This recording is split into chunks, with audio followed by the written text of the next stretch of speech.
الحمد لله رب العالمين، وصلى الله وسلم وبارك على عبده ونبيه محمد بن عبد الله وعلى آله الطيبين وعلى صحابته الغر الميامين وعلى كل من أخذ بمأخذه إلى يوم الدين. وبعد، فرب اشرح لي صدري ويسر لي أمري واحلل عقدة من لساني يفقهوا قولي. اليوم إن شاء الله سنأخذ مسائل تتعلق بالصيغة الفعلية. قلنا الصيغة عبارة عن الإيجاب والقبول، وعند الفقهاء هناك صيغة قولية تكلمنا فيها، يعني أن يتكلم الشخص ويقول بعتك ويقول المشتري قبلت. هذه الصيغة القولية تدل بوضوح على الرضا، لكن هناك بعد الصيغ تسمى بالصيغ الفعلية، وأخذنا منها بيع المعاطاة. المعاطاة أن يدخل المحل ويأخذ السلعة ولا يتكلم، والبائع لا يتكلم، لكن تكون هناك مبادلة بينهما بالفعل. ومن الصيغ الفعلية ما يذكرونه بالكتابة، أن يتم العقد بينهما بالكتابة أو بالمراسلة أو بالإشارة. هذا الذي سنراه الآن إن شاء الله. Aujourd'hui, nous allons entamer le deuxième volet de l'offre et l'acceptation. Nous avons dit l'offre et l'acceptation, ça peut se faire par ça doit se faire par parole, mais ça peut se faire aussi par action. Donc, ce qui est parole, nous avons donné des exemples. Je te vends, j'accepte. Mais il y a des actes qui peuvent traduire l'offre et l'acceptation. Donc, quelles sont les conditions par rapport à ces actes? Nous avons déjà parlé de ce qu'on appelle un mu'abat, et aujourd'hui nous allons voir d'autres formes de l'offre et l'acceptation venant par les actes, par l'écrit, par une lettre, par un geste. Tout ça fait partie de l'offre et l'acceptation par acte. Donc il faut le cheikh رحمه الله العقد بالكتابة، وكما ينعقد البيع بالإيجاب والقبول ينعقد بالكتابة، لكن بشرط. ينعقد البيع أي يكون البيع لازما، لأن العقد إذا أطلق في الفقه يدل على شيئين: إن عقد البيع يعني لازم البيع أو صح البيع. والفرق بينهما في الفقه قد يكون البيع صحيحا ولا يكون لازما.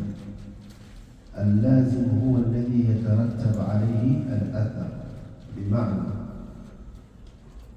باعك سلعة فيجوز لك أن تستفيد بتلك السلعة، ويجوز له أن يستفيد بالثمن الذي أعطيته. هذا هو اللزوم.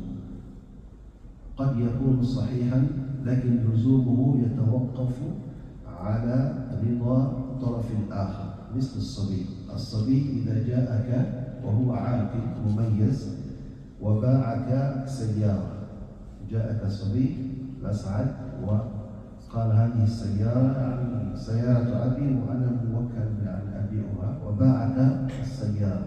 البيع صحيح لأن أركان البيع موجود، لكن لا يكون لازما. لا يجوز لك أن تستفيد بهذه السيارة إلا إذا جاء ولي الصبي وأمضاه وأذن به. هذا هو اللزوم، الفرق بين الصحة واللزوم. يقولون العقد يكون بشرط أن يكون كل من المتعاقدين بعيدا عن الآخر. هذا في الكتابة. الآن أنت تريد تشتري مهدي وهو جالس يعني إلى جنبك، فلا تريد أن تكلمه وبدأت تكتب إليه وهو يكتب. فالعلماء يقولون هذه الصورة من البيع فيه شبهة، إلا إذا كان أحدهما أخرس أو لا يستطيع أن يتكلم أو هو عليه مانع أن يقول شيء. أما إذا كان الأسعد يتكلم ومهدي يتكلم لكي يتم البيع فبدأوا يكتبون، هذا يكتب وهذا يكتب وهذا يرد، فيقولون في شبهة. فينظر إذا كان هناك مانع حقيقي من الكلام يكون البيع لازما، وإلا لا يلزمون البيع، لأنه قد يكون هناك شيء يمنع الرضا وهو مجهول. فدائما الشريعة تنظر إلى قضية الرضا. فلذلك أن يكون بعيدين عن الآخر، بعيدا كل منهما عن الآخر، أو يكون العاقل بالكتابة أخرس لا يستطيع أن يتكلم، فهو لا يكلف بما لا يطاق أو لا يطيق. لا يكلف الله نفسا إلا وسعها، هو لا يستطيع الكلام فلا نشترط عليه أن يتكلم، فهو يجوز في حقه أن يكتب أو يشير كما سيأتي. فإن كان في مجلس واحد وليس هناك عذر كما قلت، هو جالس كلهما جالس في مجلس واحد وليس بينهما عذر من الكلام، فلا ينعقد الكتابة، لأنه لا يعضل عن الكلام وهو أظهر أنواع الدلالات، أي أظهر أنواع الدلالات على الرضا. فلا يعدل، أي لا يحول الأمر من شيء أظهر وأقوى على الدلالة على الرضا إلى شيء أضعف وأخف دلالة على الرضا. فكأنك أمام الماء والتراب، فتترك الماء وتذهب إلى التراب وتتيمم، فهنا لا يجوز. فالأصل إذا كان موجودا فلا يصار إلى البدل، إلا حينما يوجد سبب حقيقي يقتضي العدول عن الألفاظ إلى غيرها. كما قلت، إذا كان هناك سبب، مثلا دخل في قاعة محاضرة كبيرة وجلس بعضهما إلى جانب الآخر وهناك محاضرة، كان بعض الناس في المحاضرة يشوشون تكلموا، فهما لم يريدا التشويش فبدأ يكتبان حتى لا يزعج الناس. هنا سبب حقيقي يعرف أن هذا البيع يعقل. إذا جاء الفقيه وقال لا هو كان جالسا إلى جانب أخيه لكن لم يتكلم، بل تم العقد بالكتاب، فينظر في الحالة. كان في قاعة محاضرة ولم يريد أن يتكلم حتى يزعج الناس، هنا سبب أو عذر حقيقي ومقبول، فهنا يكون البيع صحيحا ولازما. ويشترط لتمام العقد أن يقبل من كتب إليه في مجلس قراءة الخطاب، فكتب إليه بأنني أريد أن أبيعك بألف، والآخر نظر ولم يتكلم ولم يرد ولم يكتب الجواب، فالبيع لا يكون لازما، لا بد أن يكتب ويرد عليه في الكتابة قبلت، كما يقول الناس يعني توكلنا على الله. يعني أي صيغة شيء مكتوب يدل على الرضا. Donc on va revenir sur ça en français. C'est l'acte de vente par écrit, de la même manière que l'acte de vente est valable par offre et acceptation. Ici, il parle de offre et acceptation par parole.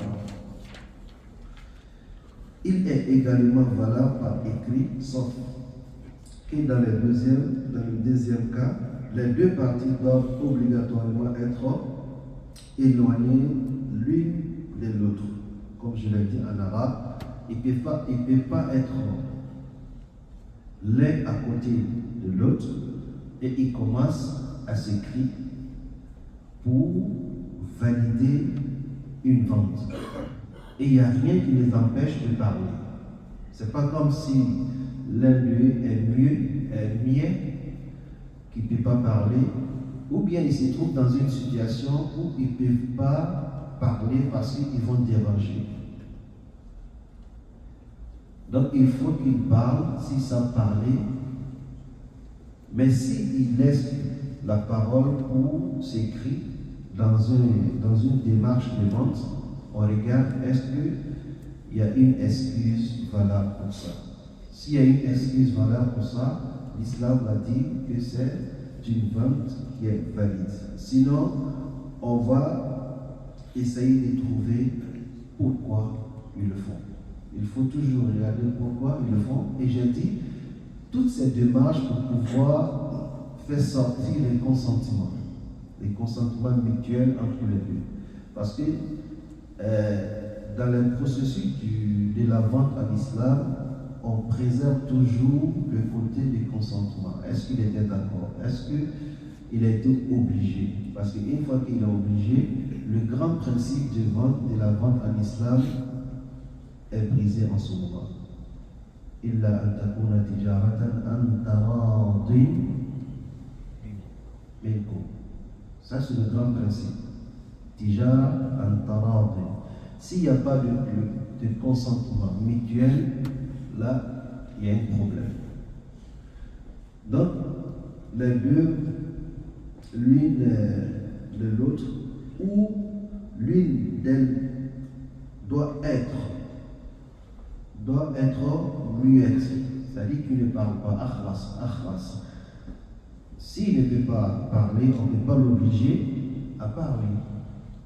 Parce qu'en islam, il n'y a pas, on n'oblige pas une personne à faire ce qu'il ne fait pas. C'est pourquoi, quand on regarde ce principe, on va trouver les permissions. Alors, quelqu'un qui est malade, on ne va pas l'obliger à jeûner. Quand tu l'obliges à jeûner, tu viens de faire un péché. Quand tu te trouves dans l'incapacité et qu'on t'oblige, tu es sorti du principe de l'islam. Parce que le principe ici, comme Allah dit dans la Surah Al-Baqarah, ça c'est le principe que Allah nous donne. Donc quand il est muet, il ne peut pas parler, on ne peut pas l'obliger avec notre condition. On peut le permettre avec la manière qu'il peut dévoiler son consentement. Ça peut être par écrit, ça peut être par geste.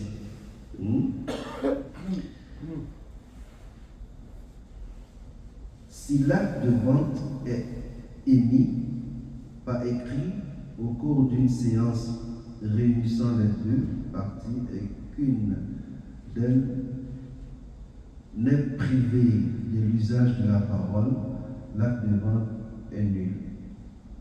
Ça devient nul parce qu'on ne sait pas pourquoi il n'a pas parlé. Il n'a fait que écrire et il n'y a rien qui l'empêche de dire quelque chose. Donc pourquoi ça devient nul? Ici, ça peut être nul momentanément. C'est nul, l'islam ne considère pas, mais si l'islam après a su qu'il n'a pas parlé parce qu'il avait une excuse, donc ça devient valide. D'accord? Comme je l'ai dit, il se trouve dans une salle de conférence, il ne veut pas déranger les joutes. Et c'était une occasion quand ils se sont vus. Donc, ils veulent traiter directement la vente entre eux. Ils peuvent prendre un bout de papier et puis ils s'échangent. Ils commencent à faire les négociations, mais personne ne parle. Quand ça arrive, ça devient une excuse qui est valable.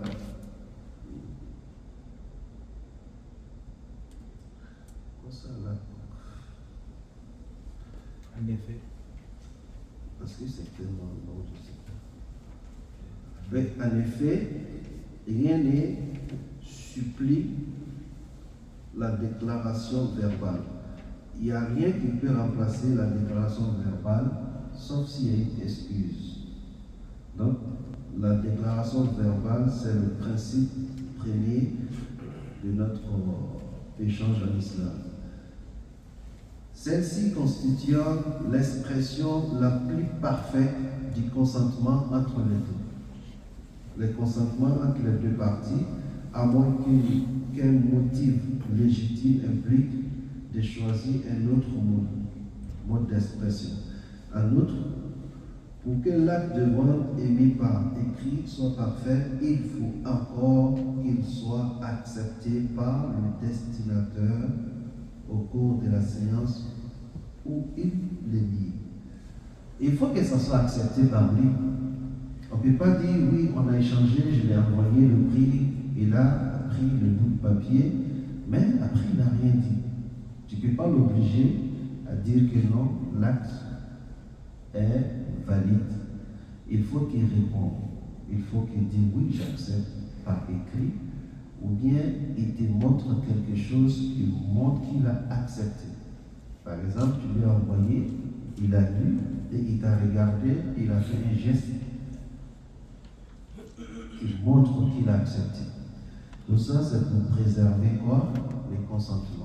Et quand on préserve le consentement, al-hikma, parce que j'ai déjà dit, il y a al-illa, il y a hikma. C'est-à-dire, al-illa, motif, ou bien cause, mais derrière chaque cause, il y a un objectif.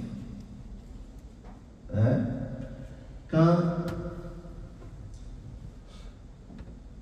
Quand on interdit aux personnes de boire de l'alcool ou bien de prendre la drogue, la motivation directe, parce qu'on sait qu'est-ce que l'alcool fait. Il devient comme une autre personne qui ne joue pas de cette faculté. Ça c'est parce que c'est pas bon.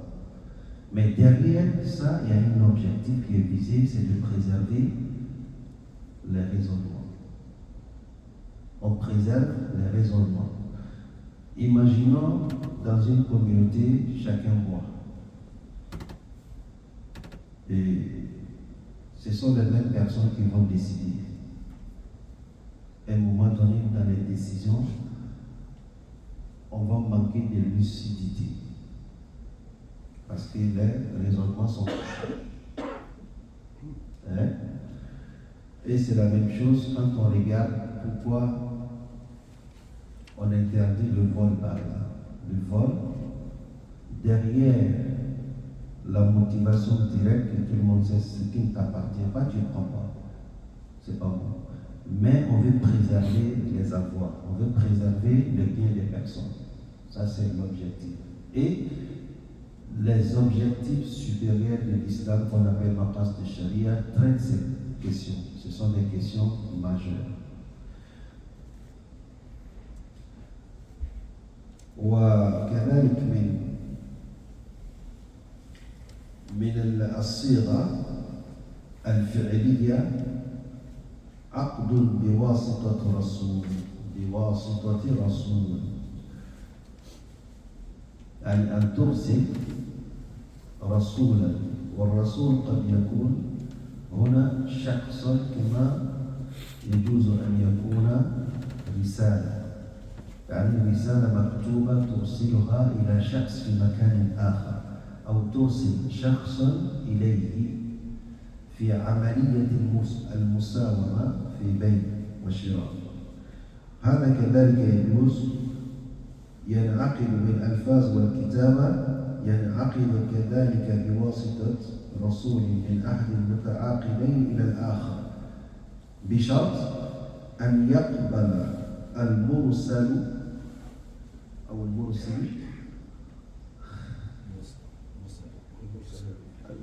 إليه أو المرسل المرسل إليه هذا في الصرف مفعول وفاعل. المرسل هو الذي يرسل، والمرسل إليه هو الذي أرسل رسولا إليه. نحن الآن أرسل إلينا، نحن المرسل إليهم، والرسول هو محمد صلى الله عليه وسلم، والمرسل هو الله عز وجل. هكذا كنا مرسلين. فالذي لا يثبت هنا سيكون أن يقبل المرسل إليه، وهذا خطأ، لأن المرسل أرسل ثم يقبل، فما هو دور المرسل إليه؟ فلا بد أن يقبل المرسل إليه أقبل الإخبار. لما أخبر بأنه أرسل إليك في قضية مساومة في بيع دراجة أو في بيع شيء من هذا القبيل فلا بد أن يقبل. ومتى حصل القبول في هاتين الصورتين تم العقد، ولا يتوفق على علم الموجب بالقبول. يعني يتم حتى الموجب هو الذي أرسل، مثل نفس الكلمة الموجب والموجب له.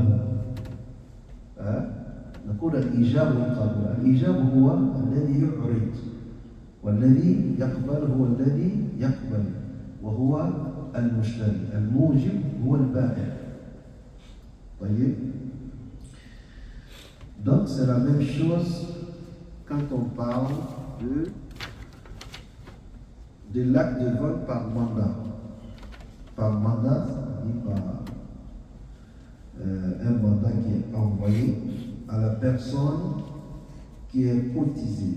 C'est ça, courtisée. Ceux qui sont dans le domaine. On veut qu'il accepte notre offre. On écrit, on lui envoie. S'il accepte, c'est valable en islam.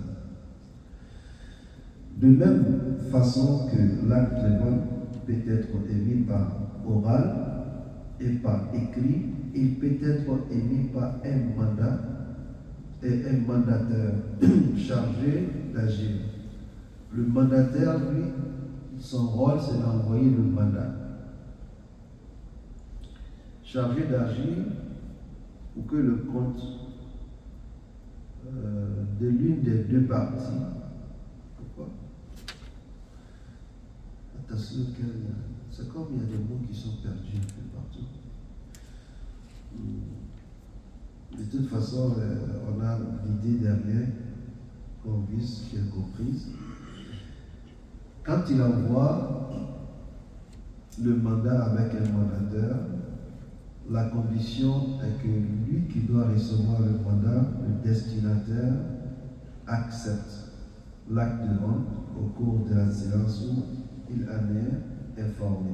Quand on lui dit, on t'a envoyé un mandat et il te fait une offre sur ta maison. Il dit oui, j'ai reçu le mandat et je suis d'accord.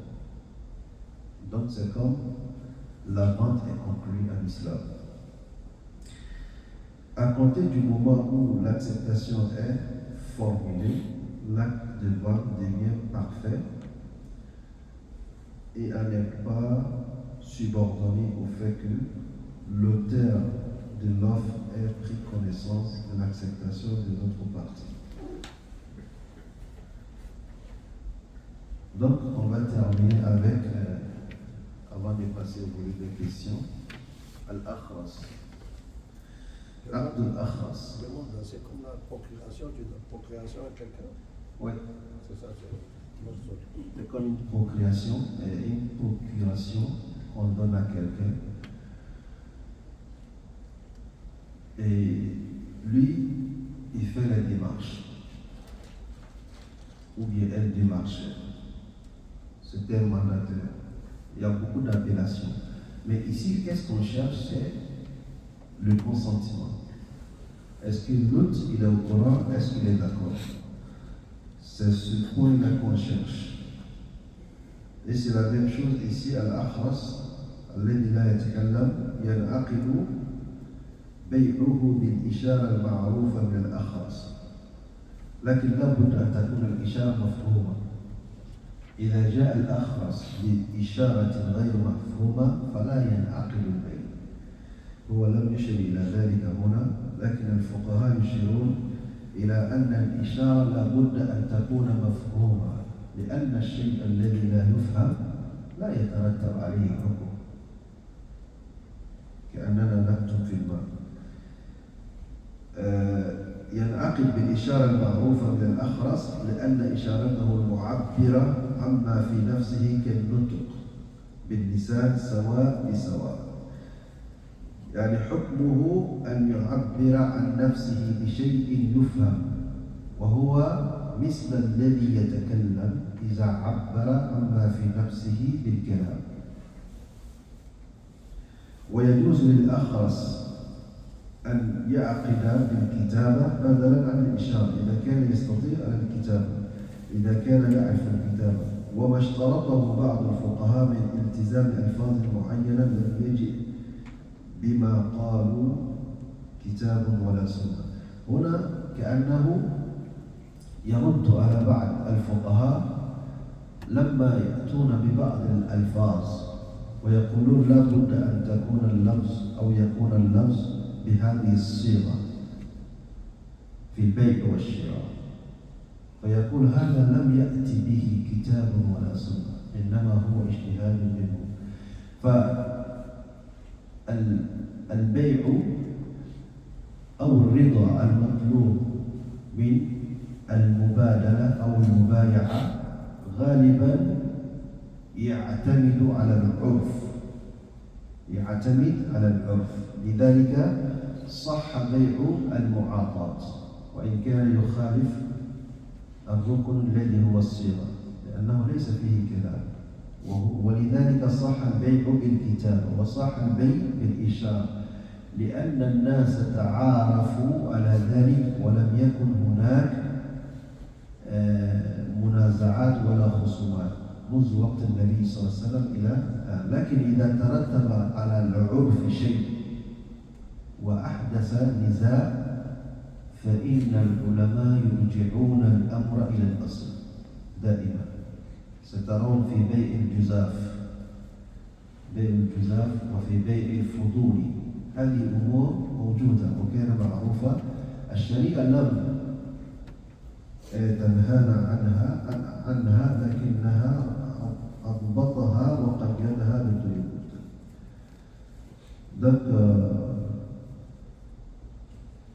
بالنسبة للكتابة المرسلة هناك خلاف خفيف بين العلماء في ذلك. عند الشافعية يقولون لا بد إذا وصلت الرسالة إليه أن يقبله، لا يتأخر. يعني جاءته الرسالة فنظر إلى الرسالة ثم بعد يومين رد على الرسالة. فالشافعية يقولون لا بد أن نعيد العملية من جديد، وهو قول قد يكون بعيدا. فالذي عليه الجمهور إذا جاءته الرسالة وقرأ الرسالة حتى إذا رد على الرسالة بعد يومين فيكون قد عبر عن رضاه. طيب. Donc on va l'acte de vente du niais. C'est comme ça on dit le niais, c'est ça? Oui. Il y a lui qui parlera. Comment il doit procéder? Il dit par exemple l'acte de vente contracté par un niais à l'aide des gestes. Lui, il doit faire des gestes. des gestes qui sont compréhensibles, des gestes qu'on comprend. Quand il fait ce geste, on sait que c'est comme ça, il fait des gestes. Maintenant, il y a des gestes qui sont enseignés et qui sont compris par les gens normaux. Quand ils font des gestes, on sait qu'est-ce qu'ils veulent dire. Et ces gestes-là sont valables dès lors qu'ils sont compréhensibles. Car ces gestes visent à exprimer un sens au même titre que n'importe quelle déclaration verbale. Parce que lui, il n'a pas d'autre chose, il n'a pas d'autre moyen, c'est de faire des gestes. Et ceux qui peuvent parler, on leur demande de parler. Lui, c'est les gestes seulement. Si les gestes sont compréhensibles, donc ça devient, l'échange devient valable. Il est également permis au mieux de contracter par écrit plutôt que par geste, s'il peut écrire bien sûr. Donc, voici un peu le cours d'aujourd'hui, vu qu'on passe des fois avec voler des questions, parce que je n'ai pas voulu commencer sur l'autre veille. Sur l'autre veille, ça va nous prendre beaucoup de temps. Sur l'autre aqid, sur l'autre ma'qoud alayh. Donc, les conditions de la vente, Inch'Allah, on va faire ça la semaine prochaine. Pour que les choses soient claires, là on vient de parler des piliers essentiels. Mais chaque pilier, on retourne pour voir est-ce qu'il y a des conditions pour que ce pilier-là soit vu comme un pilier accepté par l'islam. Par exemple, quand on dit al-aqid, parmi les piliers, on dit le vendeur et l'acheteur. Donc on regarde qui peut vendre, quelles sont les conditions de lui qui peut vendre, quelles sont les conditions de lui qui peut acheter. On va retourner, on va regarder dans le pilier, on a dit al-ma'qoud alayh, la marchandise et le prix. On va regarder quelles sont ces marchandises-là qu'on peut vendre en islam. On va regarder aussi quels sont ces prix-là qui peuvent être acceptés en islam. Donc on va toucher tous les piliers et on va faire sortir les conditions de validité de cette pilier. Comme on l'a fait tout de suite avec l'offre et la demande. Est-ce que ce chapitre de vente s'applique aussi pour les services aussi? Oui, généralement ça s'applique, mais il peut y avoir des différences. Par exemple, quand on parle du paye, la vente d'une manière générale, ça peut toucher le côté riba, mais il y a des conditions spécifiques pour riba aussi, l'échange. Ça peut toucher le volet al-murabah, mais il y a des conditions spécifiques pour ce qu'on appelle al-murabah. Ça peut toucher le côté as-salam. C'est quoi as-salam? Ça c'est le paiement anticipé. As-salam c'est le paiement anticipé. Murabaha c'est le fait de mandater quelqu'un. C'est-à-dire le client dans Murabaha commence mais il termine comme l'acheteur. Ça veut dire quoi? Il va mandater une entité pour dire que moi, j'ai envie d'acheter telle chose, je n'ai pas les moyens, je veux que tu me l'achètes et tu me le revendes. Par des versements échelonnés. Ça, c'est le moral. C'est comme Porto. Taxi vient dans le volet des paiements. Mais le moraba, c'est, comme on dit en français, c'est mange. Non, vente par majoration. Toi, ce que tu dis, c'est soit al-musharaka ou al-mudaraba. C'est différent du murabah. Et il y a un autre modèle qu'on peut dire location-vente à des hijab. Donc ça, ce sont des produits, ce sont des modèles islamiques qui sont devenus étrangers. C'est des choses que les musulmans ne savent pas. Pourquoi? Parce qu'on s'est tellement lié au système des autres. Donc ce qui nous appartient, c'est devenu quelque chose d'étrange. Et on trouve ce modèle-là dans les banques conventionnelles. Dans les banques conventionnelles. Mais avec des conditions qui n'ont rien à voir avec l'islam. Hier, j'étais dans une conférence, des gens de Toronto, sur Riba. Quand j'ai expliqué les modèles, j'étais étonné que 80% de ceux qui m'écoutaient qui ne savaient pas que cela existe en islam. Donc qu'est-ce qu'il faut faire? Il faut se mettre ensemble, il faut vraiment mettre notre valeur. C'est pas comme on n'a pas les moyens, mais c'est les volontés qui manquent. Pas les volontés. Les autres, c'est ce qu'ils ont fait. Les juifs, ils font ça. Allah musta'an.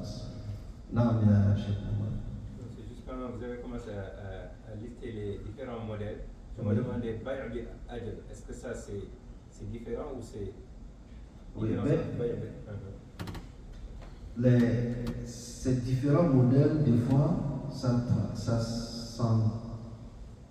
comment on dit ça? Ça se chevauche des fois dans les processus. À Taxid, par exemple, on peut le trouver dans beaucoup de modèles. Taxid, c'est quoi? Les paiements échelonnés, versement échelonné, ou bien paiement par anticipé, par tempérament, comme on dit. Bay bil ajal veut dire quoi? J'ai un livre, je dis j'ai envie de vendre mon livre. Si Mamadou tu veux l'acheter tout de suite, tu me payes à $200 tout de suite. Mais si tu veux que je te permets de le payer, je te le donne, mais tu vas me payer par taxi. On va faire un accord sur $300. Ça jaise. Bichard, il faut qu'on se sépare sur un seul contrat. Tu ne dois pas partir dans la tête, je peux l'acheter tout de suite, comme je peux ne pas acheter, puis je vais faire le paiement par versement échelonné. Il faut qu'il ait un seul acte, parce que là, il nous a actadaini, bay'ataini fi bay'a. Donc c'est ça qui est bay et ajal. Elle tu'ajjil imma yakun halan wa tattafiqun. Vous allez vous mettre d'accord sur le modèle. Ok, je paye ton livre à $200 tout de suite. On ne parle plus de ajal. Ça c'est une vente ordinaire avec les piliers de la vente. Vu que la personne n'a pas les 200 tout de suite, on peut faire une autre proposition. Ça c'est Aqdul Jadid. Aqdul Jadid, on propose, d'accord, je vais l'acheter à 300, comme tu l'as dit, mais je vais te verser chaque semaine $25. Vous faites votre contrat. Parce que le contrat en islam, ça peut être moral, ça peut être par écrit.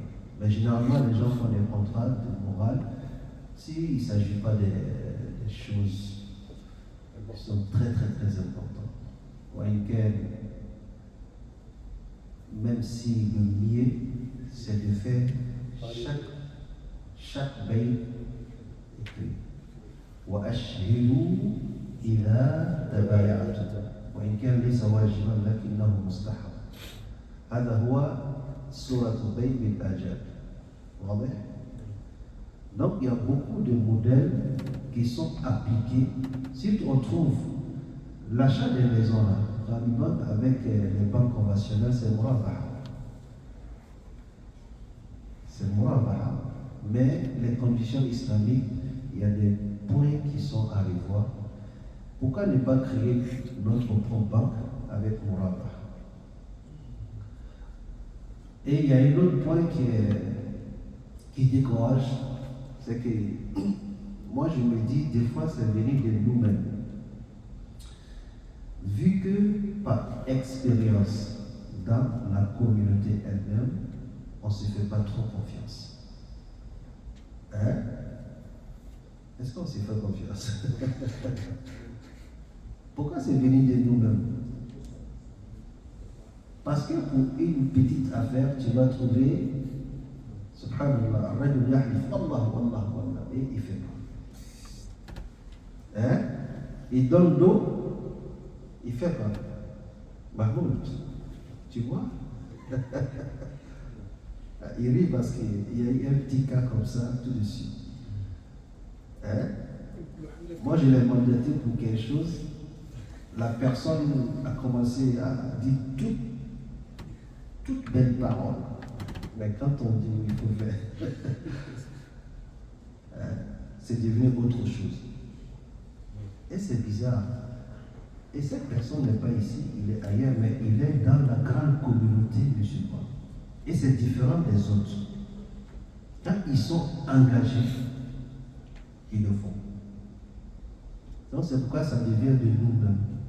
Donc quand il y a cette façon de vision au sein de la communauté, est-ce qu'on peut se réunir à faire une grande affaire avec des milliards? Non. C'est difficile. Sinon l'islam est plein de modèles et ces modèles-là garantissent l'équité et l'équité sociale et qui va il va freiner les endettements infinis, il va finir ceux qui sont la petite poignée de personnes qui s'enrichissent ou tous les autres. Et la précarité infinie. Parce que c'est la justice.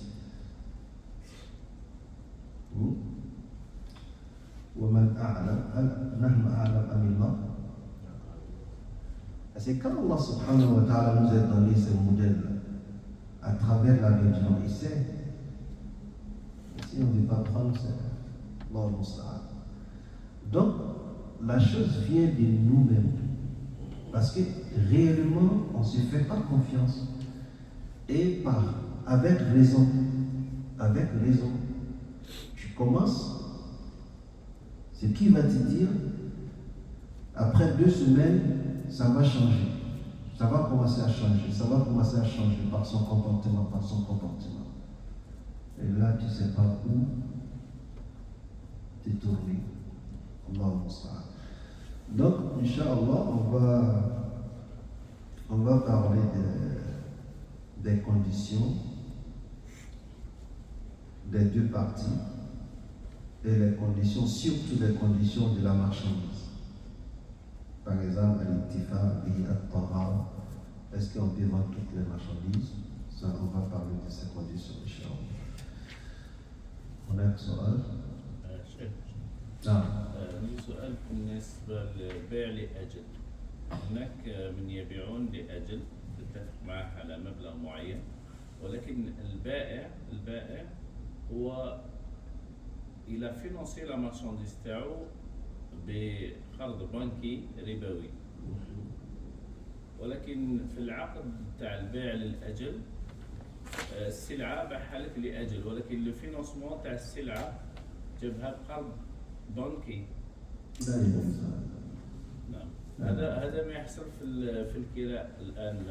عندما تشري دير لوكاسيون de voiture, généralement il te met un taux d'intérêt Mais le taux d'intérêt, pourquoi il le met? Parce que la location, normalement, c'est un prix fixe. Mais lui, il te répercute le taux qu'il a eu de sa banque pour financer la marchandise.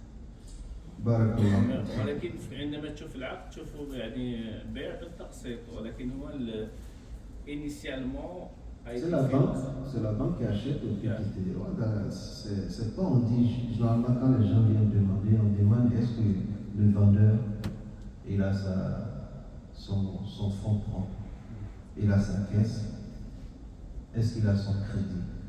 Maintenant il y a des concessionnaires qui ont leur propre crédit, qui ne passent pas par la banque. Mais il y a les concessionnaires qui ne mettent pas le taux d'intérêt. Je ne veux pas voir le taux d'intérêt dans mon contrat. Oui, mais réellement, ce n'est pas son fonds propre. C'est l'idée, moi, je répète, je n'ai pas souci de transparence, j'ai mis le taux d'intérêt. Mais réellement, tu dis, moi, je ne veux pas voir le taux d'intérêt, mais tu sais initialement qu'il a déjà financé. Ça devient haram. Ouais. C'est pas les deux conditions, on souligne les deux conditions. Généralement, les gens viennent, ah non, il n'y a pas de taux d'intérêt. Oui, c'est mort, il n'y a pas de taux d'intérêt. Mais c'est qui va payer? C'est la banque qui paye. Et la banque va te demander de payer par intérêt. Ça revient au même. Parce qu'il y a le côté apparent, mais il y a le côté qui est exécuté. C'est différent quand le vendeur a son propre fonds. Il va te faire, dans le contrat, il n'y a pas de taux d'intérêt et il va te faire payer par taxe. Et tu le payes directement pour lui, donc la banque n'a rien à voir. Quand c'est comme ça, c'est correct. Mais si la banque est impliquée, dans le côté apparent, on voit qu'il n'y a pas de riba. Mais une fois que toi tu payes pour la banque qui a déjà acquis, qui a déjà acheté ton produit à son nom. C'est pourquoi si la personne n'arrive pas à solder, c'est qui va saisir la marchandise? C'est la banque. C'est ça. Donc, il faut que les gens arrivent à comprendre ça. Quand ils viennent demander, il faut qu'ils donnent tout l'aspect de la chose. Mais je pense qu'il y a des concessionnaires qui commencent à comprendre. Et ça montre que la communauté, on est un poids dans la balance. Malgré les démarches pour créer les banques islamiques, parce que ça va être très difficile. Parce que les autres qui sont devant, ils ne vont pas nous permettre. Ils parlent d'accuser. Les Yahoud, ils ne vont jamais nous permettre. La même chose pour Cordoba. Cordoba, ils ont beaucoup de misère pour les assurances, ils ne veulent pas assez. Ils vont tout faire, ils vont Quand mettre tu des te bâtons. dis c'est qui te finance, si tu dis Cordoba, tout de suite il arrête. Il va voir son superviseur et te dire non, je ne peux pas t'assurer. Mais ce sont nos décideurs. Quand je dis nos décideurs, c'est dans la grande communauté musulmane, nos décideurs qui ont la liquidité, qui ont les moyens qui influencent le monde avec ce qu'Allah les a donné, qui peuvent imposer. Mais en tant que des individus, quelque part, ça va être très difficile. Parce que les autres, ils ne dorment pas, ils regardent. Il y a eu des démarches en 2008, quand il y a eu la crise. Il y a beaucoup de gens qui ne sont même pas des musulmans qui ont vu l'éthique islamique dans les finances. Qu'il y avait un marché potentiel, Oui, qu'il fallait le prendre. c'est ça. Donc ils ont vu que ça pouvait être alternative pour ce que nous vivons. Parce que ce qu'ils vivent, c'est l'endettement infini. C'est la précarité qui va continuer. Tu vas toujours payer. Tu changes, tu vas t'attaquer à l'autre. Et lui, qui t'a donné l'argent, ou bien qui t'a prêté, il ne fait rien. Parce que quand tu regardes la vision islamique par rapport à riba, c'est que l'islam ne veut jamais permettre juste à l'argent seul, la monnaie seule, de générer des profits. Ahmed, il n'a pas les moyens, moi j'ai les moyens, je lui donne et il devient mon esclave. Je ne crée pas de richesse, je ne crée pas d'activité. C'est juste que j'ai eu l'argent, je lui ai donné, il va me rembourser avec des intérêts. Si j'ai comme Ahmed 100 personnes, je donne et c'est mon argent, il les fatigue. Ils vont toujours payer. Donc c'est l'injustice sociale. Voici pourquoi l'islam dit non, ça ne marche pas. Il faut que chacun puisse avoir le fruit de ses efforts. Et quand je vois ces modèles que j'ai cités, vous allez trouver il y a toujours un effort, surtout quand on rentre dans le domaine des Al-Mudar, Al-Musharaka et autres. Il y a beaucoup de choses qu'il faut dire. Si on regarde ça au niveau global des États, c'est encore pire. Les pays pauvres, c'est ça. On ne peut même pas toucher ça. C'est qu'on dit là individuellement, on peut comprendre. Mais quand il regarde au sommet, dans les États, le système capitaliste, je ne peux pas dire qu'il y a un État qui va finir de payer ses dettes. Ça ne peut pas exister. L'Algérie. Non, ils n'ont pas de dette. Non, ça peut être quelques exceptions, comme l'Algérie. Mais d'une manière générale, ils sont toujours.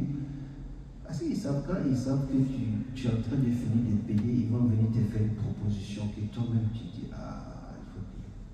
Ils vont t'attacher encore. Bien cher pour les financements. En 2008, effectivement, ça a été même diffusé dans pratiquement tous les médias que le marché de l'immobilier, ils disent les musulmans, qui est une grande communauté, nous échappent. Ils voulaient carrément avoir ça pour des principes religieux, même islamiques. Ouais. Mais ça n'a pas marché. Mais ça a été créé en grande pompe. Toutes les banques, tout le monde parlait de ça. Moi, je pensais que ça allait débloquer en peut-être une année, 2 années. Parce qu'ils disent qu'on perd beaucoup d'acheteurs potentiels musulmans. Ils restent locataires pratiquement toute leur vie, alors qu'ils ont les moyens d'acheter. Mais comme le système est basé sur le riba, on va leur offrir une possibilité. Et ça a été à Radio-Canada, la presse, tout pratiquement, ils en ont parlé. Mais les 1% qui dominent le monde, c'est ça. Et ensuite, voilà. Parce que les 1%, c'est les milliardaires qui dominent ce côté-là. Ils vont nous dire, si vous faites ça, on va prendre nos argent dans vos banques. Et le pays va être en faillite. Oui, peut-être. Il doit y avoir quelque chose. Nordine, c'est pourquoi j'ai dit ça. On y arrive. Je sais pas, vous l'avez entendu, vous avez lu ça. Non, j'étais pas. En 2008, on était dans l'Arabie Saoudite, on a entendu des échos par rapport à ça. Oula, moi j'étais content, j'étais pour nos compatriotes, nos co-religionnaires plutôt, et au moins ils peuvent avoir accès à la propriété, parce que c'est important d'avoir. Ils en ont reparlé l'année dernière. Je voudrais ouvrir une petite parenthèse concernant la dernière discussion, concernant le financement islamique, l'enjeu de financement islamique, c'est ça. Ça a été ouvert à partir d'un gouvernement fédéral dont le dernier budget, ça a été lancé. Et ça a été lancé grâce à l'engagement des musulmans, surtout les musulmans d'Ontario. Pour être clair et net, c'est les musulmans d'Ontario qui ont fait leur part